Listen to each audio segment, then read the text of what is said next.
ರಾತ್ರಿಯಾಗುತ್ತಿದ್ದಂತೆ ಕಾಡಿನಂಚಿನ ತೋಟಗಳಿಗೆ ನುಗ್ಗುತ್ತಿರುವಂತಹ ಕಾಡಾನೆಗಳು ಲಕ್ಷಾಂತರ ರೂಪಾಯಿಯ ಕೃಷಿಯನ್ನು ನಾಶ ಮಾಡ್ತಾ ಇವೆ.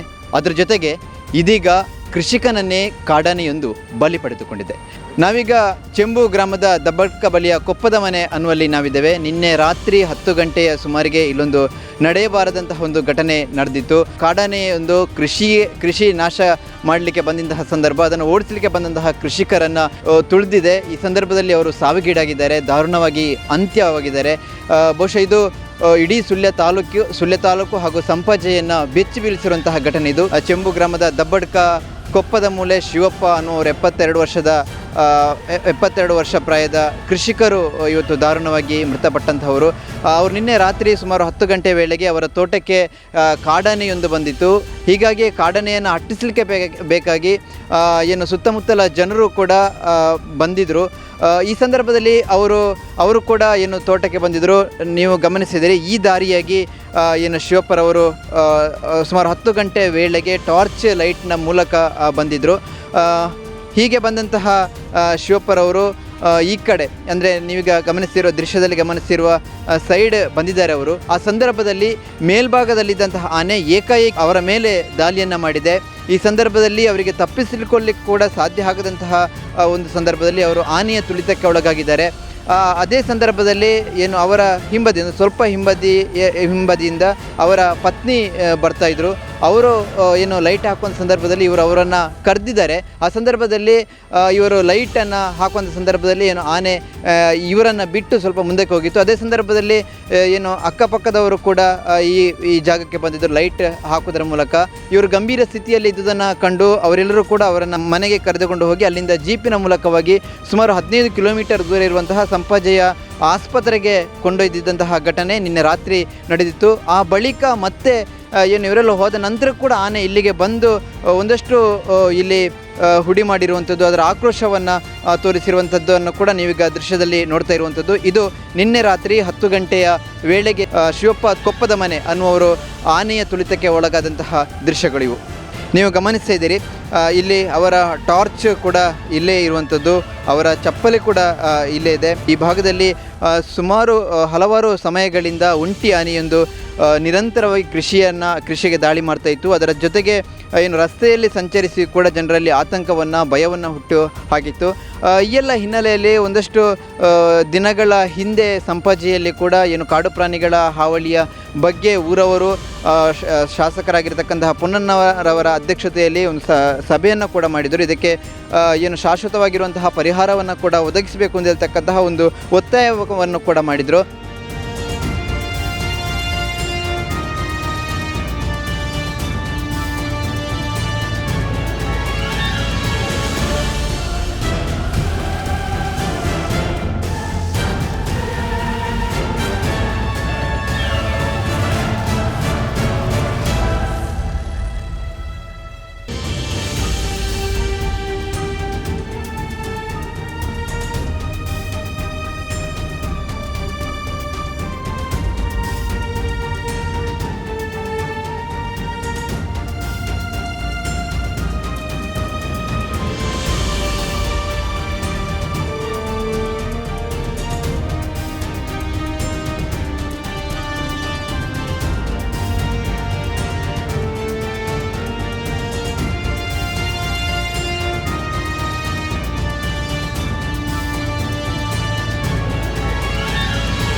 ಕಾಡಿನಂಚಿನಲ್ಲಿ ಆನೆಗಳ ಹಾವಳಿ ಜಾಸ್ತಿ ಇದ್ದು ಆನೆಗಳ ಸಂಖ್ಯೆ ಕೂಡ ಹೆಚ್ಚಿದ್ದು ರಾತ್ರಿಯಾಗುತ್ತಿದ್ದಂತೆ ರಸ್ತೆಯಲ್ಲಿ ಹೋಗುವಂಥದ್ದು, ಕೃಷಿಗೆ ಆನೆಯ ದಾಳಿಗಳಾಗ್ತಾ ಇದೆಯೋ, ಆನೆಗಳ ಕೃಷಿ ದಾಳಿ ಆಗ್ತಾ ಇದೆಯೋ, ಕೃಷಿ ನಾಶ ಆಗ್ತಿದೆ, ಎಲ್ಲ ಪರಿಸರದವರು ಇಡೀ ತಾಲೂಕಿನಾದ್ಯಂತ ಬೆಚ್ಚಿ ಬಿದ್ದಂತಹ ಘಟನೆ ಸಂಭವಿಸಿದೆ.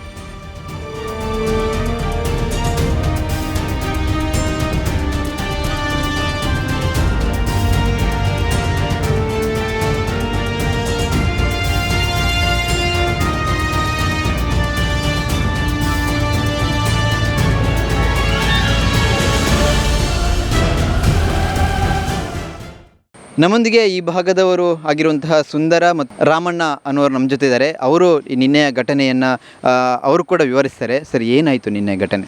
ನಿನ್ನೆ ಘಟನೆ ಆದ್ದು ಏನಂತ ಅಂದರೆ, ರಾತ್ರಿ ನಮಗೆ ಫೋನ್ ಬಂತು. ನಾವು ಸ್ಪಾಟಿಗೆ ಬಂದು ನೋಡಲಿಲ್ಲ. ಈಗ ಆಯಿತು ಮತ್ತು ನಮಗೆ ಬರಲಿಕ್ಕೆ ಧೈರ್ಯ ಬರಲಿಲ್ಲ. ಆನೆ ಇದೆ ನಮ್ಮ ಮನೆ ಹತ್ತಿರ ಬರುವ ದಾರಿ, ಇಲ್ಲಿಂದ ಹೋಗಿ, ಹಾಗೆ ನಾವು ಬರಲೇ ಇಲ್ಲ. ಈಗ ಬಂದದ್ದಷ್ಟೇ. ಇದು ಆನೆ ನಿರಂತರವಾಗಿ ದಾಳಿ ಆಗ್ತಿದೆ? ಆಗ್ತಾ ಉಂಟು. ಎಷ್ಟು ಸಮಯದಿಂದ? ಸಾಧಾರಣ 2-3 ವರ್ಷದಿಂದ ಆಗ್ತಾ ಉಂಟು. ನಿಮಗೆ ಯಾವ ರೀತಿಯ ಭಯ, ಆತಂಕ ಏನಾದರೂ ಇದೆಯಾ? ನಮಗೆ ಭಯವೇ ಎಲ್ಲ, ಯಾವುದು ಬದುಕಿಲ್ಲದಾಗ ಆಯಿತು. ನಮಗೆ ಅಡಿಕೆ ಇಲ್ಲ, ತೆಂಗು ಇಲ್ಲ, ಇನ್ನು ಕೊಕ್ಕವೂ ಇಲ್ಲ. ಈಗೆಲ್ಲ ಹಾಳು ಮಾಡ್ತಾ ಉಂಟು. ಏನೆಲ್ಲ ಕೃಷಿ ಹಾಳು ಮಾಡ್ತದೆ? ಅಡಿಕೆ ಮಾಡ್ತಾ ಉಂಟು, ಕೊಮ್ಮು ಮುರಿತಾ ಉಂಟು, ಆಮೇಲೆ ತೆಂಗಿನ ಮರ ಮುರಿತಾ ಉಂಟು, ಕೊಕ್ಕ ಮುರಿಲಿಲ್ಲ, ಬಾಕಿ ಬಾಳೆ ಮುರಿತಾ ಉಂಟು. ಇಷ್ಟೆಲ್ಲ ಮಾಡ್ತಾ ಉಂಟು. ನಿನ್ನೆ ಘಟನೆ ರಾತ್ರಿ ಸುಮಾರು 9 ಗಂಟೆ ಆಗಿರ್ಬೋದು. ಆಗುವ ಸಂದರ್ಭದಲ್ಲಿ ಮೇಲಿಂದ ಬಂದದ್ದು. ಅದು ಬರುವಾಗ ಮೇಲೆ ಮನೆಯವರು ಪಟಾಕಿ ಸುಡಿಸಿದ್ದಾರೆ. ಅದರ ಸೌಂಡಿಗೆ ಸೀದಾ ಇಳ್ಕೊಂಡೇ ತೋಟಕ್ಕೆ ಬಂತು. ತೋಟದಲ್ಲಿ ಬಂದಾಗ ಇವರಿಗೆ ಇಲ್ಲಿ ಇದ್ದವರು ತೋಟದಲ್ಲಿ ಮನೆಯವರಿಗೆ ಗೊತ್ತಾಯಿತು. 2 ಜನ ಹುಡುಗರು ಜೊತೆಯಲ್ಲಿದ್ದರು. ಅವರು ಒಂದು ಹೇಳಿ ಆವಾಗ ಗೊತ್ತಾಯಿತು. ಹಾಗಾದರೆ ನೋಡುವ ಅಂತ ಹೇಳಿ ಆ ಜನ ಕೂಡ ಒಟ್ಟಿಗೆ ಜೊತೆಯಲ್ಲಿ ಬಂದರು. ಗಂಡ ಹೆಂಡತಿ ಇಬ್ಬರು ಬಂದರು. ಬಂದಾಗ ಹೆಂಡತಿ ಒಂದು ಕಡೆಯಲ್ಲಿ ಪಕ್ಕದ ಒಟ್ಟಿಗೆ ಅಲ್ಲೇ ತಿರುಗಿ ಕೆಳಬದಿಯಲ್ಲಿ ಬಂದರೆ ಇವನು ಸ್ವಲ್ಪ ಮೇಲ್ಭಾಗ ಆಗಿ ಬಂದರು. ಮೇಲ್ಭಾಗದಲ್ಲಿ ಬರುವಾಗ ಸ್ವಲ್ಪ ಇವನು ಬರುವ ದಾರಿಯಲ್ಲೇ ಸ್ವಲ್ಪ ಮುಂಚೆಗೆ ಅಲ್ಲಿ ಆನೆ ನಿಂತಿತ್ತು. ಇವನು ಬರುವ ಬೆಳಕನ್ನು ನೋಡಿ ಅವನು ಇವನನ್ನು ಬಂದಾಗ ದೂಡಿ ತಳ್ಳಿ ಹಾಕಿದೆ. ತಳ್ಳಿ ಹಾಕಿ ಇವನು ಬಿದ್ದು ಹೋಗಿದ್ದಾನೆ. ಬಿದ್ದು ಹೋಗಿ ಸ್ವಲ್ಪ ಹೊತ್ತಿಗೆ ಅವನು ಬೊಬ್ಬೆ ಹಾಕಿ ಇದಾಗಿದೆ. ಆನೆ ನನ್ನ ಹೊಡೆದು ಮೆಟ್ಟಿಗೆ ಇದಾಯಿತು ಅಂತೇಳಿ ಹೊಟ್ಟೊತ್ತಿಗೆ ಗೊತ್ತಾಯಿತು. ಹೇಳುವಾಗ ಆನೆ ಹಾಗಾಗಿ ಟೈಮಲ್ಲಿ ಏನಾಯಿತು ಅಂತ ಗೊತ್ತಿಲ್ಲ. ಅಲ್ಲಿಂದ ಬಿಟ್ಟು ಹೋಯಿತು. ಅದು ಬಿಟ್ಟು ಹೋಗಿ ಇವನನ್ನು ಎದ್ದು ಬಂದ. ಸ್ವಲ್ಪ ಹೊತ್ತಿಗೆ ಏಸಿ ಕರ್ಕೊಂಡು ಬಂದು ಸ್ವಲ್ಪ ಹೊತ್ತಿಗೆ ಅವನಿಗೆ ಸ್ವಲ್ಪ ಪ್ರಜ್ಞೆ ಇದೆಲ್ಲ ಕಳೆದಾಗ ಆಯಿತು. ಹಾಗೆ ಬಂದವನು ಆಸ್ಪತ್ರೆಗೆ ಕೂಡಲೇ ತಗೊಂಡೋದು. ಪುನಃ ಬಂದು ಇಲ್ಲಿ ಆನೆ ಬಂದು ನೋಡಿ ಹೋಗಿದೆ, ಇಲ್ಲಿ ಇದ್ದದೆ ಅಂತ ಹೇಳಿ ಒಂದು ಆಲ್ಮೋಸ್ಟ್ 5 ಬಂದು ಹೋಗಿದೆ ಅದು. ಆಗ ನೋಡಿದರೆ ಇವನು ಎದ್ದು ಹೋಗಿದ್ದಾನೆ. ನಂತರ ಅವನನ್ನು ಆಸ್ಪತ್ರೆಗೆ ಕರ್ಕೊಂಡು ಹೋದರು ಎಲ್ಲರೂ ಸೇರಿ. ಆಸ್ಪತ್ರೆಗೆ ಕರ್ಕೊಂಡೋಗಿ ಇಲ್ಲಿಂದ ಸ್ವಲ್ಪ ದೂರ, ಒಂದು 5-6 ಕಿಲೋಮೀಟರ್ ದೂರ ಹೋಗಿ ತಲುಪುವಾಗ ಈಗ ಹೋಯ್ತು. ನಮ್ಮ ಮನೆ ಹೊಸೂರು ಮನೆ, ಇಲ್ಲಿ ಪಕ್ಕನೇ. ಈಗ ನಮ್ಮ ಮನೆ ದಾಟಿ ಕೊಪ್ಪರವೇ ಮನೆ ಇದು. ಆನೆ ಬರ್ತದೆ ಅಂದರೆ ಈ ಸಲ ಬಂದಿಲ್ಲ ಅಷ್ಟೇ. ಎಲ್ಲ ವರ್ಷ ಪ್ರತಿ ಬರ್ತದೆ ಬಂದು ಎಲ್ಲ ಹಾಳು ಮಾಡ್ಕೊಂಡು ಹೋಗ್ತದೆ. ಅದು ಯಾವುದು ಉತ್ಸವವಾಗಿಲ್ಲ, ಏನಿಲ್ಲ. ನಮಗೆ ಧೈರ್ಯವೇ ಇಲ್ಲ. ಕೃಷಿಯ ಬಗ್ಗೆ ಕೆಟ್ಟೋಗಿದೆ, ಮನಸ್ಸೇ ಇದಾಗಿದೆ. ಆ ರೀತಿ ಆಗ್ತಾ ಉಂಟು. ಕೊಪ್ಪದ ಪಣಗಪ್ಪ. ನಾನು ಇಲ್ಲಿ ಸದ್ದು ಕೇಳಿ ಓಡಿ ಬಂದಿದ್ದು. ಬಂದು ಬರುವಾಗ ಇವರು ಆಸ್ಪತ್ರೆಗೆ ತಗೊಂಡು ಹೋದರು. ಇಲ್ಲಿ ಯಾರೂ ಇರಲಿಲ್ಲ. ಬಂದು 5-6 ನೋಡಿದೆ. ರಾತ್ರಿ ಬಂದು ನೋಡುವಾಗ ಇಲ್ಲೆಲ್ಲ ಹೊಡಿಯೆಲ್ಲ ಆಗಿದೆ. ಬರುವಾಗ ಅವರ ಲೈಟ್ ಗೀಟು ಎಲ್ಲ ಬಿದ್ದು ಹುಡುಕಿ ಸಿಕ್ಕಲಿಲ್ಲ. ಸ್ವಲ್ಪ ಹೊತ್ತು ಕಳೆಯುವಾಗ ಆನೆ ವಾಪಸ್ಸು ಬಂತು. ಅಲ್ಲಿಗೆ ಬಂದು 6 ಬಟ್ಟೆ ಕೊಟ್ಟು ಇಂದು ವಾಪಸ್ಸು ಲೈಟ್ ತಗೊಂಡು ಬರುವಾಗ ಆನೆ ಇಲ್ಲಿ ಕಾಣೋದಿಲ್ಲ. ಸ್ವಲ್ಪ ಹೊತ್ತಿಗೆ ಹೊಳೆ ತಟ್ಟಿ ಹೋಗಿದೆ ಆಚೆ ಕಡೆಗೆ. ಅಲ್ಲಿ ಹೋಗಿ ವಾಪಸ್ಸು ಚಾಳೆ ಬಾಳೆ ಎಲ್ಲ ಮುರಿದಿದೆ. ಅಷ್ಟು ಗೊತ್ತುಂಟು ನಮಗೆ. ಇದು ಕೊಪ್ಪದ ಮನೆ ಶಿವಪ್ಪ ಅನ್ನುವರ ಮನೆ. ಇದು ನೀವು ಗಮನಿಸ್ತಿರುವಂತಹ ಮನೆ, ಇದು ಅವರ ಮನೆ. ಈ ಮನೆಯಿಂದ ಅವರು ತೋಟಕ್ಕೆ ಹೋದಂಥ ಸಂದರ್ಭದಲ್ಲಿ ಘಟನೆ ನಡೆದಿರುವಂಥದ್ದು ನೀವು ಗಮನಿಸಿದರೆ. ಈ ದಾರಿಯಿಂದಾಗಿ ಏನು ರಾತ್ರಿ 10 ಗಂಟೆಯ ವೇಳೆಗೆ ಅವರ 2 ನಾಯಿಗಳಿವೆ, ಅದು ಜೋರಾಗಿ ಬೊಗಳಿಕೊಂಡು ತೋಟದ ಕಡೆಗೆ ಹೋಗಿತ್ತು. ಆ ಸಂದರ್ಭದಲ್ಲಿ ಶಿವಪ್ಪರವರು ಕೂಡ ಇದೇ ದಾರಿಯಲ್ಲಿ ಏನು ತೋಟಕ್ಕೆ ಹೋಗಿದ್ದಾರೆ. ಆ ಸಂದರ್ಭದಲ್ಲಿ ಇನ್ನೊಂದು ಬದಿಯಿಂದ ಕೂಡ ಕಾಡಾನೆಯನ್ನು ಓಡಿಸುವಂತಹ ಉದ್ದೇಶದಿಂದ ಒಂದಷ್ಟು ಮನೆಯವರು ಸೇರಿಕೊಂಡು ಓಡಿಸಿಕೊಂಡು ಬಂದಿದ್ದಾರೆ. ಈ ಸಂದರ್ಭದಲ್ಲಿ ಅವರು ಇದೇ ದಾರಿಯಲ್ಲಿ ಹೋದಂತಹ ಸಂದರ್ಭ ಈ ಘಟನೆ ನಡೆದಿರುವಂಥದ್ದು. ಘಟನೆ ನಡೆದ ಬಳಿಕ ಅವರನ್ನು ಇದೇ ದಾರಿಯಲ್ಲಿ ಎತ್ತಿಕೊಂಡು ಬಂದಿದ್ದಾರೆ. ಏನು ನೀವು ಗಮನಿಸ್ತಿದ್ದೀರಿ, ಅವರ ತೋಟ ಕೂಡ ಸಂಪೂರ್ಣವಾಗಿ ಏನು ಹಳದಿ ರೋಗ ಬಾಧಿತ ತೋಟ ಆಗಿರುವಂಥದ್ದು. ಅಡಿಕೆ ತೋಟ ಸಂಪೂರ್ಣವಾಗಿ ಹೋಗಿರುವಂತಹ ದೃಶ್ಯವನ್ನು ನೀವು ನೋಡಿದ್ದೀರಿ. ತೋಟದಲ್ಲಿ ಒಂದಷ್ಟು ಕೊಕ್ಕೋ ಗಿಡಗಳನ್ನು ಬೆಳೆಸಿದ್ದಾರೆ. ಕೊಕ್ಕೋ ಗಿಡದ ಮಧ್ಯೆ ಬಂದಂತಹ ಏನು ಆನೆ ನಾಯಿಗಳನ್ನು ಓಡಿಸಿಕೊಂಡು ಬರುವಂತಹ ಸಂದರ್ಭದಲ್ಲಿ ಏನು ಶಿವಪ್ಪರವರ ಮೇಲೆ ದಾಳಿ ನಡೆಸಿರಬಹುದು ಎಂದು ಅಂದಾಜಿಸಲಾಗಿರುವಂಥದ್ದು. ಒಟ್ಟಾಗಿ ಏನು ಹಳದಿ ರೋಗದಿಂದ ಕಂಗೆಟ್ಟಿರುವಂತಹ ಒಂದು ಕೃಷಿಕರ ಏನು ಜಮೀನುಗಳಿಗೆ ಈ ಕಾಡಾನೆಗಳ ಹಿಂಡು ಕೂಡ ಬಂದು ದಾಳಿಯನ್ನು ನಡೆಸಿ ಇದ್ದ ಕೃಷಿಯನ್ನು ಕೂಡ ನಾಶಪಡಿಸುತ್ತಿರುವುದರಿಂದಾಗಿ ಕೃಷಿಕರು ಕಂಗಾಲಾಗಿರುವಂಥದ್ದು. ಅದರ ಜೊತೆಗೆ ಇದೀಗ ಕಾಡಾನೆಗೆ ಬಲಿಯಾಗಿರುವ ಕಾರಣದಿಂದಾಗಿ ಕೃಷಿಕರು ಮತ್ತು ಸಾರ್ವಜನಿಕರು ಆತಂಕಗೊಂಡಿದ್ದಾರೆ. ನಮ್ಮೊಂದಿಗೆ ಶಿವಪ್ಪರವರ ಮಗಳು ಧನ್ಯ ಇವರಿದ್ದಾರೆ. ಮೇಡಮ್, ಏನು ಘಟನೆ ನಿನ್ನೆ ನಡೀತು? ನಿಮಗೆ ಎಷ್ಟೊತ್ತಿಗೆ ಮಾಹಿತಿ ಸಿಕ್ಕಿತು ಮತ್ತು ಏನೆಲ್ಲ ನಡೀತು ಅಂತ? ನನಗೆ ಒಂದು 10ವರೆಗೆ ಕಾಲ್ ಮಾಡಿದ್ದು, ಹೀಗೆ ಬಿದ್ದಿದ್ದಾರೆ ಅಂತ. ನಾನು ಅದಕ್ಕೆ ಕಾಲ್ ಮಾಡಬೇಕು, ರಿಸೀವ್ ಮಾಡಿ ಆಯಿತು ಬನ್ನಿ ಎಲ್ಲರೂ ಹಾಸ್ಪಿಟ್ಲಿಗೆ ಕರ್ಕೊಂಡು ಹೋಗುವ ಅಂತ ಹೇಳಿದರು. ಸರಿ, ಆ ಹಾಸ್ಪಿಟಲ್ ಕರ್ಕೊಂಡು ಹೋಗಿ ವಾಪಸ್ಸು ಅಂದರೆ ನನ್ನ ಮಗನಿಗೆ ಸ್ವಲ್ಪ ಹುಷಾರಿದ್ದಿಲ್ಲ. ಅದಕ್ಕೆ ನಾನು ಇವರಿಗೆ ಹೇಳಿದ್ದೆ, ಹಸ್ಬೆಂಡಿಗೆ ಹೇಳಿದ್ದೆ, ನೀವು ಹೋಗ್ತೀರಾ ಅಂತ. ಆಯಿತು ನಾನು ಹೋಗ್ತೇನೆ ಅಂತ ಹೇಳಿದರು. ಮತ್ತು ವಾಪಸ್ ನಾನು ಕಾಲ್ ಮಾಡಬೇಕಾದ್ರೆ ಇವರು ದುರ್ಗಾ ಅವರು, ಅದೇ ನನ್ನ ಹಸ್ಬೆಂಡ್ ದುರ್ಗಾ ಬರ್ತೇನೆ ಅಂತ ಹೇಳಿದರು. ಅವ್ರನ್ನ ಕರ್ಕೊಂಡು ಹೋಗಿ ಅಂತ, ಇಲ್ಲ ಸ್ವಲ್ಪ ಸೀರಿಯಸ್ ಉಂಟು ನೀವೇ ಬನ್ನಿ ಅಂತ ಹೇಳಿದರು. ಅಷ್ಟು ಹೇಳಿ ಒಂದು 5 ನಿಮಿಷ ಆಗಿರ್ಬೋದು ಮೋಸ್ಟ್ಲಿ. ಆಗ ತೀರಿ ಹೋಗಿದ್ದಾನೆ ಅಂತ ಬಂದು ಕಾಲ್ ಮಾಡಿದ್ದು. ಮತ್ತು ಅಲ್ಲಿ ಸಂಪಾಜೆಗೆ ಹೋಗಿ ಅಲ್ಲಿ ಪೊಲೀಸ್ ಅಲ್ಲಿ ಇದು ಅಂತ ಇಂಟಿಮೇಷನ್ ಕೊಟ್ಟಿರಬೇಕು ಮೋಸ್ಟ್ಲಿ, ಅದು ಕೊಟ್ಟು ಅಲ್ಲಿಗೆ ಹೋದ್ರು ಅವರು. ಸಂಪಾಜೆಯಲ್ಲಿ ಹೋಗಿ ಬಾಡಿಯನ್ನು ಅಲ್ಲಿ ಮಲಗಿಸಿದ್ರು, ಟ್ರೇಯಲ್ಲಿ ಮಲಗಿಸಿ ನಾನು ನೋಡಿ ಮತ್ತು ಈಚೆ ಬಂದಲ್ಲಿ ಮತ್ತು ಇವರು ಸಾಂಕೇತ್ ಪೂವನ್ ಅಂತೇಳಿ ಅವರು ಬಂದಿದ್ದರು. ಅದು ಇಂಥ ಮಂಡಳಿ ಅಧ್ಯಕ್ಷರಂತೆ ಅವರಿದ್ದರು. ಅವರು ತುಂಬ ಮಾತಾಡಿದರು. ಮತ್ತು ಊರಿನವರು ಸೇರಿದರು. ಮತ್ತು ನೆಕ್ಸ್ಟು ಅಲ್ಲೇ ನಮ್ಮ ನೆರೆಕರೆಯವರು ಅಂದರೆ ಕಲ್ಲುಗುಂದಿ ಏರಿಯಾದಲ್ಲಿ ಇದ್ದಾರಲ್ಲ, ಅವರು ಸಹ ತುಂಬ ಜನ ಸೇರಿದರು. ಅವರು ಏನೋ ಭರವಸೆ ಕೊಡ್ತಾ ಇದ್ದು. ಅಲ್ಲಿ ಸೇರಿದಂಥವ್ರು ಏನಾದರೂ ಆಕ್ರೋಶದ ಮಾತುಗಳು ನಡೆದರೆ ಕೃಷಿಕರಿಗೆ ಪರಿಹಾರ ಕೊಡಬೇಕು ಅಲ್ಲಿ ಹೇಳಿದ್ದಾರೆ. ಅದೇ ಇಲ್ಲಿ ನಮ್ಮ ಅದೇ ಮನೆಯವರೇ ಆದ ಒಬ್ಬರು ಪುನೀತ್ ಅಂತೇಳಿ ಅವರು ಒಂದು ಹೇಳಿದ್ದಾರೆ. ಅಂದರೆ ಇಷ್ಟು ಟೈಮ್ ನಮಗೆ ಸುಮಾರು ಇತ್ತೀಚೆಗೆ ಒಂದು 10 ದಿವಸ ಮುಂಚೆ ಮೀಟಿಂಗ್ ಏನೋ ತೆಗೆದಿದ್ವಿ. ಅದರಲ್ಲಿ ಪರಿಹಾರದ್ದು ನಾವು ಬರೆದು ಕೊಟ್ಟಿದ್ವಿ. ಆದರೆ ಅವರು ಅದಕ್ಕೆ ಏನು ರೆಸ್ಪಾನ್ಸ್ ಮಾಡಲಿಲ್ಲ. ಸೊ ನೀವು ಭರವಸೆ ಮುಖಾಂತರವೇ ನಮ್ಮನ್ನು ನಿಲ್ಲಿಸ್ತೀರ ಬಿಟ್ಟರೆ ಬೇರೆ ಯಾವುದೇ ಇದಕ್ಕೆ ನಮ್ಮನ್ನು ಹೋಗ್ತಾ ಇಲ್ಲ. ನಾವು ಇದನ್ನು ಇಟ್ಟು ಪ್ರತಿಭಟನೆ ಮಾಡಬೇಕಷ್ಟೇ. ನಮಗೆ ಏನಾದರೂ ಒಂದು ಆಗಬೇಕು, ಊರಿಗೆ ಒಂದು ಸೌಕರ್ಯ ಆಗಬೇಕು. ಆನೆ ಬತ್ತಲೇ ಉಂಟು, ಎಲ್ಲರ ತೋಟವೂ ಹೋಗಿದೆ ಅಂತೆಲ್ಲ ಹೇಳಿದರು. ಮತ್ತು ಅದೆಲ್ಲರೂ ಆಕ್ರೋಶ ವ್ಯಕ್ತಪಡಿಸಿದ್ದಾರೆ ಸರ್. ಇದು ಶಿವಪ್ಪ ಅವರ ಮನೆಯ ಎದುರು ಭಾಗ. ಆನೆ ಬಂದಿರುವಂಥದ್ದು ಈ ಭಾಗದಿಂದ, ಅವರ ಎದುರು ಮನೆಯ ಭಾಗದಿಂದ ಏನು ರಬ್ಬರ್ ಗುಡ್ಡೆ ಏನಿದೆ ಅದರಿಂದ ಇಳಿದು ಬರುವಂಥದ್ದು. ನೀವೀಗ ದೃಶ್ಯಗಳಲ್ಲಿ ಕಾಣ್ಬೋದು ಅದು ಯಾವ ರೀತಿಯ ಒಂದು ಭಯವನ್ನು ಹುಟ್ಟಿಸ್ತಾ ಇದೆ ಅನ್ನುವಂಥದ್ದನ್ನು. ನೀವಾಗಲೇ ಶ್ರೀಜಿತ್ ಸಂಪಾಜಿಯವರು ಏನು ತನ್ನ ಕ್ಯಾಮರಾದಲ್ಲಿ ದೃಶ್ಯಗಳನ್ನು ನಿಮಗೆ ಗಮನಿಸ್ತಾ ಇದ್ದಾರೆ. ರಬ್ಬರ್ ಗುಡ್ಡದಿಂದ ಇಳಿದು ಬಂದಿರುವಂತಹ ದೃಶ್ಯ. ಈ ಭಾಗದಿಂದ ಆಚೆ ಬದಿಗೂ ಇನ್ನೊಂದು ಮನೆ ಇದೆ.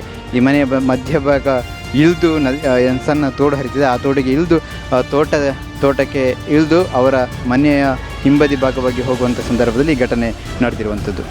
ನಮ್ಮೊಂದಿಗೆ ಶಿವಪ್ಪ ಅವರ ಪತ್ನಿ ಸುಶೀಲಾ ಇವರು ನಮ್ಮೊಂದಿಗಿದ್ದಾರೆ. ನಿನ್ನೆ ನಡೆದಂತಹ ಸಂದರ್ಭದಲ್ಲಿ ಅವರ ಘಟನೆಯನ್ನು ನಮ್ಮ ಬಗ್ಗೆ ವಿವರಿಸ್ತಾ ಇದ್ದಾರೆ. ಏನಾಯಿತು ನಿನ್ನೆ ಎಷ್ಟೊತ್ತಿಗೆ? ನಿನ್ನೆ 9:30 ಗಂಟೆಗೆ ಆನೆ ಅಲ್ಲ ನಾವು ಇದು ಆದು ಅಲ್ಲಿಂದ ನಾವು ಎಂತ ಮಾಡಿದ್ದು, ಇವಾಗ ಅವರು ಸ್ನಾನ ಮಾಡಿ ಊಟ ಮಾಡಿ ಮಲಗಿದ್ರು. ಅಷ್ಟೊತ್ತಿಗೆ ಲೈಟ್ ಪಟಾಕಿ ಹೊಟ್ಟಿಸಿದ್ದು, ಲೈಟ್ ಕಂಡು ತಿಳಿಬಿಟ್ಟು ನೀನು ಲೈಟ್ ಹಾಕು ಅಂತ ಹೇಳುವಾಗ ನಾನು ಲೈಟ್ ಹಾಕಿದೆ. ಲೈಟ್ ಹಾಕಿ ಅಷ್ಟೊತ್ತಿಗೆ ಪಟಾಕಿ ಹೊಟ್ಟಿಸಿದೆ ಅಲ್ಲ ಅಂತ ಹೇಳಿಬಿಟ್ಟು ಅವರು ಇದು ಎದ್ದುಕೊಂಡು ಬಂದುಬಿಟ್ಟು ನಾವು ನೋಡಿ ಅಲ್ಲಿ ಲೈಟ್ ಹಾಕಿದ್ದಾರೆ ಅಲ್ಲ, ನಾವು ಸಹ ಹೋಗುವ ಅಂತ ಹೇಳಿಬಿಟ್ಟು ಒಟ್ಟಿಗೆ ಇಬ್ಬರು ಹೋಗಿ ಅಲ್ಲೇ ಹೋಗಿ ಅವರು ಹೇಳಿದರು, ನೀನು ಈ ಕಡೆ ಹೋಗು, ನಾನು ಆ ಕಡೆ ಬರ್ತೀನಿ ಅಂತ. ನಾನು ಈ ಕಡೆ ಬರುವಾಗ ಆ ಕಡೆಯಲ್ಲಿ ಅವರಿಗೆ ಆನೆ ಸಿಕ್ಕಿದೆ. ನನಗೆ ಅಲ್ಲಿ ಲೈಟ್ ಹಾಕುವಾಗ ಆನೆ ಇತ್ತು. ನಾನು ಹೇಳಿದೆ ಓಡಿ ಅಲ್ಲಿ ಆನೆ ಉಂಟು ಅಂತ. ಅವರಿಗೆ ಸ್ವಲ್ಪ ಒಂದು ಕಿವಿ ಕೇಳೋದಿಲ್ಲ. ಹಾಗೆ ಅಲ್ಲೇ ಆನೆ ಬಂದು ಇಳಿದಿದೆ ಅವರ ಹತ್ರನೇ. ಅಲ್ಲೇ ಅವ್ರನ್ನು ಇದು ಕೊರ್ಚಿದ್ರು. ಮತ್ತು ಅಲ್ಲಿಂದ ನಾನು ಸ್ವಲ್ಪ ಹೊತ್ತು ಕಾಲದ ಮೇಲೆ ನಾನು ಹೋಗುವಾಗ ನಾನು ಕರೆಯುವಾಗ ನಾನು ಹೋಗಿ ಇದು ಎತ್ತಿವಾಗ ನನಗೆ ಎತ್ತಿಕಾಗಿಲ್ಲ. ಮತ್ತು ಪಕ್ಕದ ಮನೆಯವ್ರನ್ನ ಹೋಗಿ ಕರೆದು ಎತ್ತಿಕೊಂಡು ಬಂದು ಇಲ್ಲಿ ಮಲಗಿಸಿ ಮತ್ತೆ ಜೀಪಿಗೆ ಫೋನ್ ಮಾಡಿ ಹೋಗಿ ತಗೊಂಡು ಹೋಗಿದ್ದು. ಆಗ ಮಾತಾಡಿದರು. ಇಲ್ಲಿ ಮಾತಾಡಿ ಒಂದು ಅರ್ಧ ಗ್ಲಾಸ್ ನೀರು ಕುಡಿದ್ರು. ನನಗೆ ಅದೇ ನೋವು ಆಗ್ತುಂಟು ಅಂತ ಹೇಳಿದರು. ಬೊಬ್ಬೆ ಹೊಡೆದಿದ್ದೆ ಅವರು ಬೊಬ್ಬೆ ಹೊಡೆದಿದ್ರು. ಇದು ಆನೆ ಮೆಟ್ಟುವಾಗ ಬೊಬ್ಬೆ ಹೊಡೆದಿದ್ರು. ಆನೆ ಇರುವಂಥದ್ದು ಗಮನಕ್ಕೆ ಬರಲಿಲ್ಲ. ಆನೆ ಅವರಿಗೆ ಅಲ್ಲಿ ಉಂಟುಂತೇ ಗೊತ್ತಿಲ್ಲ. ನಾಯಿ ಬೊಗಳಿಕೊಂಡು ಓಡುತ್ತಾ. ನಿಮಗೆ ಆನೆ ತೋಟದಲ್ಲಿ ಉಂಟು ಅಂತೇಳಿ ನನಗೆ ಗೊತ್ತು. ನಾನು ಲೈಟ್ ಹಾಕುವಾಗ ನನಗೆ ಕಂಡಿತು, ಅವರಿಗೆ ಕಂಡಿಲ್ಲ. ಅವರಿಗೆ ಆನೆ ಉಂಟು ಅಂತೇಳಿ ಗೊತ್ತಿಲ್ಲ. ನಾಯಿ ಬೊಗಳುತ್ತಾ ಇತ್ತು ಏನು ಅಂತೇಳಿ ಗೊತ್ತಿಲ್ಲ ಅಂತೇಳಿ ಅವರು ತೋಟ. ಹೌದು. ಆಗ ಆನೆ ಬಂದದ್ದು. ಆನೆ ಮೆಟ್ಟಿದ ಎದ್ದೆಗೆ ಹಿಂದೆ 2 ಜಾಗಕ್ಕೆ, ಮತ್ತು ಇಲ್ಲಿ ಇದು ಕೆನ್ನೆಗೆ, ಮತ್ತು ಇಲ್ಲಿ 2 ಇಲ್ಲಿ ಅದೇನಾಗಿತ್ತು? ಅದು ಇಲ್ಲಿ ಓಪನ್ ಆಗಿತ್ತು. ಮನೇಲಿ ಯಾರು ಇಬ್ಬರಿದ್ದಲ್ಲ? ನಾವಿಬ್ಬರೇ ಇದ್ದಿದ್ದು. ನಮ್ಮೊಂದಿಗೆ ಚೆಂಬು ಗ್ರಾಮ ಪಂಚಾಯತ್ನ ಸದಸ್ಯರಾಗಿರುವಂತಹ ಗಿರೀಶ್ ಹೊಸೂರು ಇವರು ನಮ್ಮ ಜೊತೆ ಇದ್ದಾರೆ. ಸರಿ, ಏನು ಘಟನೆಯ ಬಗ್ಗೆ ಹೇಳ್ತೀವಿ? ಘಟನೆ ನಮ್ಮ ಈ ದಬ್ಬಡ್ಕ ಗ್ರಾಮ ಅಂದರೆ ಚೆಂಬು ಗ್ರಾಮ ತುಂಬ ಹಳ್ಳಿ ಜಾಗ, ಅಂದರೆ ಸುತ್ತಮುತ್ತ ಕಾಡು ಮಧ್ಯದಲ್ಲಿ ನಾವು ತುಂಬ ವರ್ಷದಿಂದ ನಮ್ಮ ತಾತನ ಕಾಲದಿಂದಲೇ ಇಲ್ಲಿ ನಾವು ವಾಸವಾಗಿರೋದು. ಆದರೆ ಇತ್ತೀಚಿನ ದಿನಗಳಲ್ಲಿ ಈ ಆನೆ ಹಾವಳಿ, ಅದು ಆನೆ ಮತ್ತು ಮಾನವ ಸಂಘರ್ಷ ತುಂಬ ನಡೀತಾ ಇದೆ. ಆದರೆ ಇದಕ್ಕೆ ಶಾಶ್ವತ ಪರಿಹಾರಕ್ಕಾಗಿ ನಾವು ತುಂಬ ಸಲ ಅರಣ್ಯಾಧಿಕಾರಿಗಳ ಮುಂದೆ ಅವರನ್ನು ಗೆರವು ಹಾಕೋದಾಗಲಿ ಅಥವಾ ಅವರಿಗೆ ಮನವಿ ಕೊಡೋದು, ಒಳ್ಳೆಯ ರೀತಿಯಲ್ಲಿ ಅವರಿಗೆ ಮನವಿ ನಾವು ಸ್ಪಂದಿಸಿದರೂ ಅವರು ಸೂಕ್ತ ಪರಿಹಾರ ಅಂದರೆ ಯಾವುದು ಕೊಡಲಿಲ್ಲ. ಈಗ ಇಷ್ಟುವರೆಗೆ ಕೃಷಿ ಹಾನಿ ಅಥವಾ ಬೇರೆ ಇದೆಲ್ಲ ನಡೀತಿತ್ತು. ಈಗ ನಿನ್ನೆ ದಿವಸ ಇಲ್ಲಿ ಕೊಪ್ಪದ ಶಿವಪ್ಪ ಎಂಬುವರ ಮೇಲೆ ಆನೆ ದಾಳಿಯಾಗಿ ಅವರು ಕೊನೆಯುಸಿರೆಳೆದಿದ್ದಾರೆ. ಇದಕ್ಕೆ ಸರ್ಕಾರದಿಂದ ಅಥವಾ ಅರಣ್ಯ ಇಲಾಖೆಯಿಂದ ನಮಗೆ ಬೇಕಾದಂಥ ಸೂಕ್ತ ಪರಿಹಾರ, ಆ ಮನೆಯವರಿಗೆ ಅವರಿಗೆ ಬದುಕುವಂಥ ವ್ಯವಸ್ಥೆಗೆ ಪರಿಹಾರ ಸಿಗಬೇಕು. ಹಾಗೆಯೇ ಈ ನಮ್ಮ ದಬ್ಬಡ್ಕ ಕಾಂತವೇಲ್ ದಬ್ಬಡ್ಕ ಗ್ರಾಮದಲ್ಲಿ ನಿರಂತರ ಆನೆ ಹಾವಳಿ, ಅಂದರೆ ಸಂಜೆ 6 ಗಂಟೆಗೆ ನಾವು ರಸ್ತೆಯಲ್ಲಿ ಓಡಾಡುವ ಸ್ಥಿತಿಯಿಲ್ಲ. ಸುಳ್ಯ ಮಡಿಕೇರಿಗೆ ಹೋಗುವಂಥ ಶಾಲೆ ಮಕ್ಕಳು ಬರುವಾಗ ರಾತ್ರಿ 6 ಗಂಟೆ ಎಲ್ಲ ಆಗುತ್ತೆ ಅಲ್ಲಿಂದ ಅಷ್ಟು ದೂರದ ಬಂದು. ಆ ಟೈಮಲ್ಲಿ ರಸ್ತೆಯಲ್ಲಿ ಆನೆಗಳು ಓಡಾಡುವ ಪರಿಸ್ಥಿತಿ ಬಂದಿದೆ. ಇದಕ್ಕೊಂದು ಸರ್ಕಾರ ಹಾಗೂ ಅರಣ್ಯ ಇಲಾಖೆಯವರ ಇದರಲ್ಲಿ ಒಂದು ಸೂಕ್ತ ಪರಿಹಾರ, ಅಂದರೆ ಒಂದು ಆನೆ ಕಾರಿಡಾರೋ ಅಥವಾ ಏನು ಈಗ ರೈಲ್ವೆ ಬ್ಯಾರಿಕೇಜು ಈ ಥರ ಎಲ್ಲ ಮಾಡ್ತಾಯಿದ್ದಾರೆ. ಆ ಥರ ಏನಾದರೂ ಶಾಶ್ವತ ಪರಿಹಾರ ಮಾಡಿ ನಮ್ಮ ಗ್ರಾಮಕ್ಕೆ ಈ ಮೊದಲು ಆದಂಥ ಪರಿಹಾರಕ್ಕೂ ನಮಗೆ ಸೂಕ್ತ ಪರಿಹಾರ ಸಿಗ್ತಾ ಇಲ್ಲ. ಅಂದರೆ ಬೆಳೆ ಹಾನಿ ಇದಕ್ಕೆಲ್ಲ ಪರಿಹಾರಗಳು ಅವರು ಅರಣ್ಯದೊಳಗೆ ನೀವು ವಾಸವಾಗಿದ್ದರೆ ನಿಮಗೆ ಕೊಡಲಿಕ್ಕೆ ಆಗೋದಿಲ್ಲ ಅಂತ ಹೇಳುವಂಥ ಅವರ ಕಾನೂನು ತೊಡಕು ಇದೆ ಅಂತ ಹೇಳ್ತಾರೆ. ನಮಗೆ ನಾವು ನಮ್ಮ ಅಜ್ಜನ ಕಾಲ 100-150 ವರ್ಷದಿಂದ ಇಲ್ಲಿ ಬದುಕುತ್ತಿರಬೇಕಾದ್ರೆ ಇಷ್ಟುವರೆಗೆ ಅರಣ್ಯದವರು ಏನು ಎಲ್ಲೂ ಹೋಗಿದ್ರು, ನೀವು ಇಲ್ಲಿ ಇರಬಾರ್ದು, ನೀವು ಅರಣ್ಯದೊಳಗಿದ್ವಿ ಅಂದರೆ ಆ ಕಾಲದಲ್ಲಿ ಅವರು ಹೇಳಿಸ್ಬೇಕಲ್ಲ. ಈಗ ನಮ್ಮದು ಇದು ಫಾರೆಸ್ಟು, ನೀವು ಇಲ್ಲಿ ಬಂದು ಕೂತಿದ್ದು, ನಿಮ್ಮದು ಅಕ್ರಮ, ನಿಮ್ಮನ್ನು ಆನೆ ಬಂದು ಹಾವಳಿ ಮಾಡಿದ್ರು, ಏನು ಮಾಡಲಿಕ್ಕೆ ಆಗೋದಿಲ್ಲ ಅಂತ. ಇವತ್ತು ಜೀವ ಹೋಯಿತು, ಇನ್ನು ಮುಂದೆಗೆ ಈಗ ಏನಾಗುತ್ತೆ ಅಂತ ಹೇಳೋ ಪರಿಸ್ಥಿತಿಯಲ್ಲಿ ಇದ್ದೀವಿ. ನಾವು ಜೀವ ಕೈಯಲ್ಲಿ ಹಿಡಿದು ಬದುಕುವಂಥ ಪರಿಸ್ಥಿತಿ ಆಗಿದೆ. ಅಂದರೆ ಟೌನ್ಗಳಿಗೆ ಹೋದವರು, ನಾವು ಏನೇ ಇದ್ದಿದ್ದರೂ ಟೌನು ಇಲ್ಲಿಂದ 15 ಕಿಲೋಮೀಟರ್ ದೂರದಲ್ಲಿ, ಅಲ್ಲಿಂದ ಬರಬೇಕಾದ್ರೆ ರಾತ್ರಿ ಯಾವುದೋ ದೂರ ಹೋಗಿ ಬಂದು ರಾತ್ರಿ ಆದರೆ ನಮಗೆ ಬರುವ ಪರಿಸ್ಥಿತಿ ಇಲ್ಲ. ಇದಕ್ಕೆ ಶಾಶ್ವತ ಪರಿಹಾರವನ್ನು ಮಾಡಿಕೊಡ್ಬೇಕು ಅಂತ ಸರ್ಕಾರದವರಿಗೆ ಮನವಿ ಮಾಡಿಕೊಳ್ತಿದ್ದೇವೆ. ಈ ರೀತಿ ಇನ್ನು ಮುಂದುವರೆದ್ರೆ ನಾವು ಇನ್ನು ಊರಿನ ಜನಗಳು ಹಾಗೂ ಇಲ್ಲಿನ ನಾವು ಎಲ್ಲರೂ ಸೇರಿ ಒಂದು ಉಗ್ರ ಹೋರಾಟ ಮಾಡುವಂಥ ವ್ಯವಸ್ಥೆಗೂ ಸಹ ನಾವು ರೆಡಿ ಇದ್ದೀವಿ. ಆದರೂ ನಮಗೊಂದು ಅದಕ್ಕೆ ಅವಕಾಶ ಕೊಡದೆ ಸೂಕ್ತ ಪರಿಹಾರ ಕೊಡಬೇಕು, ಹಾಗೆ ಇದಕ್ಕೆ ಶಾಶ್ವತ ಪರಿಹಾರ ಕಂಡುಕೊಳ್ಬೇಕಾಗಿ ನಾವು ನಿಮ್ಮ ಮಾಧ್ಯಮದ ಮುಂದೆ ಮನವಿ ಮಾಡಿಕೊಳ್ತಿದ್ದೇವೆ. ನಮ್ಮೊಂದಿಗೆ ಇಲ್ಲಿಯವರಾಗಿರುವಂತಹ ಶಿವರಾಮ ಕೊಪ್ಪದ ಮನೆಯವರು ಕೂಡ ನಮ್ಮ ಜೊತೆ ಇದ್ದಾರೆ. ಅವರು ಕೂಡ ಆನೆ ಹಾವಳಿಯ ಬಗ್ಗೆ ಮತ್ತು ನಿನ್ನೆ ನಡೆದಂತಹ ಘಟನೆ ಬಗ್ಗೆ ಒಂದಷ್ಟು ಮಾಹಿತಿಯನ್ನು ನೀಡ್ತಾ ಇದ್ದಾರೆ. ಸರ್, ಏನು ಹೇಳ್ತೀರಿ ನಿನ್ನ ಘಟನೆ ಬಗ್ಗೆ? ನನ್ನ ಹೆಸರು ಶಿವರಾಮ, ಕೊಪ್ಪದ ಮನೆ. ನಮ್ಮ ಮನೆ ಅವರು ಚಿಕ್ಕಪ್ಪ ಆಗಬೇಕು ನಮಗೆ. ಸಮಯ ಒಂದು 8:30-9 ಗಂಟೆ ಒಳಗಡೆ 8:30 ಗಂಟೆ ಒಳಗಡೆ ನಮ್ಮ ಜಾಗದ ಪಕ್ಕದಲ್ಲಿ ಆನೆ ಬಂದಿದೆ. ನಾನು ಸ್ನಾನ ಮಾಡುವ ಹೊತ್ತಿಗೆ ನೀರು ಬರೋದಿಲ್ಲ ಅಂತೇಳಿ ಟ್ಯಾಪ್ ಬಿಟ್ಟು ನೋಡುವಾಗ ನೀರು ಬರ್ತಿಲ್ಲ. ಹಾಗೆ ಲೈಟ್ ಹಾಕ್ಕೊಂಡು ಹೋಗುವಾಗ ಆನೆಯಲ್ಲಿ ಬಾಳೆ ಮುರಿತಿತ್ತು. ತಕ್ಷಣವೇ ಮನೆಗೆ ಬಂದು ಗರ್ನಲ್ಲಿ ಓಡಿಸುವಾಗ ಅದು ಕೆಳಗಡೆ ಸೀದಾ ಬಂದಿದೆ. ಅಷ್ಟು ಮತ್ತು ನಮ್ಮ ಪಕ್ಕದ ಮನೆಯವರಿಗೆ ನಾನು ಫೋನ್ ಮಾಡಿದೆ. ಫೋನ್ ಮಾಡುವಾಗ ಅವರೆಲ್ಲ ಜೊತೆಯಲ್ಲಿ ಬಂದಿದ್ದಾರೆ. ಬಂದು ನೋಡುವಾಗ ಇವ್ರನ್ನ ಕಂಡು ಆನೆ ಬೆರೆಸಿಕೊಂಡು ಬಂದಿದೆ. ಜೊತೆಯಲ್ಲಿ ನಾಯಿ ಇತ್ತು ಅವರದ್ದು. ಮನೆಯವರು 1-2-3 ಜನರು ಇದ್ದರು, ಕುಟುಂಬದವರು, ನಮ್ಮ ನೆರೆಕರೆಯವರು. ಸಡನ್ನೇ ಅವರು ಆನೆ ಬೆರೆಸಿಕೊಂಡು ಬರುವಾಗ ಇವರು ಬಿದ್ದಿದ್ದಾರೆ. ಬಿದ್ದಾಗ ಅದು ಆನೆ ಮೆಟ್ಟಿದ್ದು ಅದು ಅವರ ಎದೆ ಜಾಗದಲ್ಲಿ ಹಚ್ಚಿ ಕಾಣ್ತದೆ ಚೆನ್ನಾಗಿ. ತಕ್ಷಣವೇ ನಮಗೆಲ್ಲ ಗೊತ್ತಾಯಿತು. ನಾವು ಅವರನ್ನು ಜೀಪಲ್ಲಿ ಕರ್ಕೊಂಡು ಹೋಗುವಾಗ ಒಂದು ಅರ್ಧ ದಾರಿಯಲ್ಲಿ ಅವರ ಜೀವ ಇದಾಯಿತು. ಆಸ್ಪತ್ರೆಗೆ ಕರ್ಕೊಂಡೋಗಿದ್ದು. ಅಲ್ಲಿ ಹೋಗಿ ಅರಣ್ಯ ಇಲಾಖೆದವರಿಗೆಲ್ಲ ಫೋನ್ ಮಾಡಿದ್ದೆವು. ಕೂಡಲೇ ಸಂಕೇತ ಪೂಯನವರಿಗೆ ಫೋನ್ ಮಾಡುವಾಗ ಅವರು ಸಡನ್ನೇ ಬಂದರು. ಅಲ್ಲಿ ಊರಿನವರೆಲ್ಲ ಸೇರಿ ಪ್ರತಿಭಟನೆ ಮಾಡುವ ಒಂದು ಹಂತದಲ್ಲಿ ಇದ್ದೇವೆ ನಾವು. ಲಾಸ್ಟಿಗೆ ಅವರು ಅರಣ್ಯ ಇಲಾಖೆಯವರು ಮತ್ತು ನಮ್ಮ ಸಂಕೇತ ಪೂಯವರು ನಮ್ಮ MLA ಪೊನ್ನಣ್ಣನವರ ಒಂದು ಮುಖಾಂತರ ಒಂದು ಭರವಸೆ ಕೊಟ್ಟರು. ಅಲ್ಲಿಗೆ ಭರವಸೆ ಕೊಟ್ಟು ನಂತರ ರಾತ್ರಿ 2 ಗಂಟೆ ರಾತ್ರಿ ಟೈಮಲ್ಲಿ ಅವರ ಶವವನ್ನು ಮಡಿಕೇರಿ ಇದಕ್ಕೆ ತಗೊಂಡು ಹೋದರು. ಅಲ್ಲಿಂದ ಅವರು ಇವತ್ತಿನ ಬೆಳಗಿನ ಕೆಲಸ ಅಲ್ಲಿ ಏನು ಮಾಡಿದ್ದಾರೆ, ಅವರು ಇವತ್ತು ಅಲ್ಲಿ ಏನು ಭರವಸೆ ಕೊಟ್ಟಿದ್ದಾರೆ ಅಂತೇಳಿ ಅದು ನನಗೆ ಗೊತ್ತಿಲ್ಲ. ಒಂದು ಭರವಸೆ ಅಂತೂ ಕೊಟ್ಟಿದ್ದಾರೆ, ಈ ಥರ ಆನೆಯನ್ನು ಹಿಡಿತೀವಿ ಅಂತೇಳಿ ಒಂದು ಭರವಸೆ ಕೊಟ್ಟಿದ್ದಾರೆ ಅಂತ MLA ಪೊನ್ನಣ್ಣನವರು. ಅದು ನನಗೆ ಇಷ್ಟು ಗೊತ್ತಿರೋದು ಸರ್. ನಿನ್ನೆ ನೀವು ಘಟನೆ ಸ್ಥಳಕ್ಕೆ ಬರುವಾಗ ಆನೆಯಲ್ಲಿ ಅವರಿಗೆ ಮಿಟ್ಟಿತ್ತಲ್ಲ, ಆ ಸಂದರ್ಭದಲ್ಲಿ ಆನೆ ಅಲ್ಲೇ ಇತ್ತಲ್ಲ, ಹೋಗಿತ್ತ? ನಾವು ಬರುವಾಗ ಆನೆ ಹೋಗಿಲ್ಲ, ಕೆಳಗಡೆ ತೋಟದಲ್ಲೇ ಇತ್ತು. ಅದು ಸ್ವಲ್ಪ ಹೊತ್ತಿನಲ್ಲಿ ಅರಣ್ಯ ಇಲಾಖೆಯವರು ಬಂದಿದ್ದಾರೆ. ಬರುವಾಗ ಅವರು ಬಂದು ಗರ್ನಲ್ಲಿ ಓಡಿಸಿದ್ದಾರೆ. ಆವಾಗ ಇಲ್ಲಿ ತೋಟದಲ್ಲಿ ಅದು ಇದು ಮರಟಿದೆ, ಅದು ಆರ್ಭಟಿಸಿದೆ. ಅದು ಅರಣ್ಯ ಇಲಾಖೆಯವರು ಹೇಳಿದ್ದಾರೆ. ಅದು ಅವರನ್ನು ಆಸ್ಪತ್ರೆಗೆ ಯಾವ ರೀತಿ ಕರ್ಕೊಂಡು ಹೋಗಿ? ಜೀಪಲ್ಲಿ ಕರ್ಕೊಂಡೋಗಿರೋದು. ಈ ಫೋನ್ ಸಂಪರ್ಕ ಕೂಡ ಇಲ್ಲಿ ನೆಟ್ವರ್ಕ್ ಕೂಡ ಇಲ್ಲ. ಫೋನು ನಂದು ಸಿಕ್ಕಿತ್ತು. ಮತ್ತು ಇಲ್ಲಿ ನಮ್ಮ ಮನೆಯವರು ಕೂಡ ನನ್ನನ್ನು ಕರೆದಾಗ ಅವರು ಒಂದು 2 ಮನೆಯವರು ಇಲ್ಲಿ ಜೊತೆಯಲ್ಲೇ ಇದ್ದರು. ಹಾಗಾಗಿ ಸ್ವಲ್ಪ ಬೇಗನೆ ಅದು ಗೊತ್ತಾಯಿತು ನಮಗೆ. ಈಗ ನೀವು ಸರ್ಕಾರವನ್ನು ಏನಂತ ಹೋಗ್ತಾ ಇದ್ದೀರಿ? ಸರ್ಕಾರವನ್ನು ನಾವು ಮೊದಲಾಗಿ ಹೇಳೋದೇನೆಂದರೆ, ನಮಗೆ ಅರಣ್ಯ ಇಲ್ಲದಲ್ಲಿ ಮೊದಲಾಗಿ ಅರಣ್ಯದವರು ನಮಗೆ ಬಂದೋಬಸ್ತು ಆನೆಯನ್ನು ಹಿಡೀಲಿಕ್ಕೆ ಅದನ್ನು ಒಂದು ಭರವಸೆ ಕೊಡಬೇಕು ಅಂತೇಳಿ ನಾವು ಅವರನ್ನು ಬೇಡಿಕೊಳ್ಳೋದು. ಮತ್ತು ಏನಂದರೆ ನಮಗೆ ಮೂಲ ಸೌಕರ್ಯ ಅವರು ಭಾರಿ ನಮಗೆ ಅನ್ಯಾಯ ಮಾಡ್ತಿದ್ದಾರೆ. ರಸ್ತೆ ಬಗ್ಗೆಯಲ್ಲಿ ಆಗಲಿ, ಕರೆಂಟಿನ ಬಗ್ಗೆಯಲ್ಲಿ, ಒಂದು ವಿದ್ಯುತ್ತಿನ ಬಗ್ಗೆಯಲ್ಲಿ ಅದನ್ನು ಕೂಡ ನಮಗೆ ಸರ್ಕಾರ ನೆರವೇರಿಸಿ ಕೊಡಬೇಕು ಅಂತೇಳಿ ನಾವು.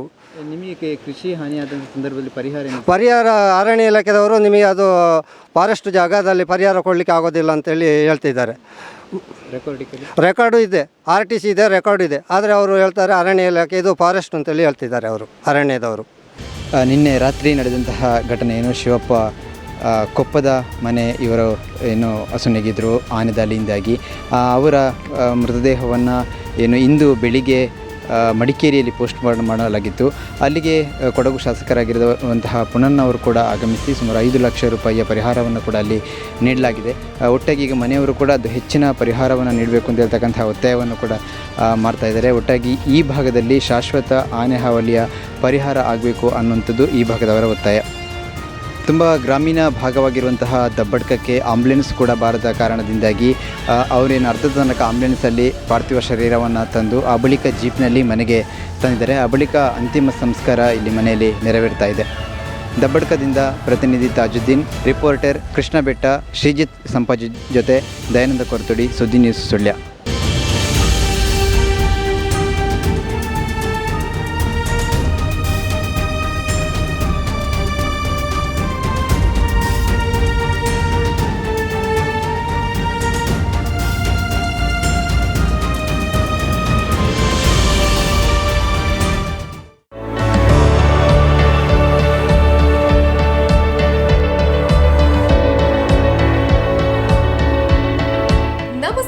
ರೈತ ಬಾಂಧವರೇ, ಬಿಸಿಲು ಕಳೆಗಿತ್ತು, ಇನ್ನೇನು ಕೃಷಿ ಮಾಡೋದಕ್ಕೆ ಸೂಕ್ತ ಸಮಯ. ಹಾಗಾಗಿ ಉತ್ತಮ ಗುಣಮಟ್ಟದ ಗಿಡಗಳಿರುವ ನರ್ಸರಿಯನ್ನ ಹುಡುಕ್ತಾ ಇದ್ದೀರಾ? ಹಾಗಾದ್ರೆ ನಮ್ಮ ಸುಳ್ಯದ ಮೊಗರ್ಪಣೆ ಮಸೀದಿ ಮುಂಭಾಗವಿರುವ ಕರ್ನಾಟಕ ಅಗ್ರಿ ಗಾರ್ಡನ್ ನರ್ಸರಿಗೆ ಭೇಟಿ ಕೊಡಿ.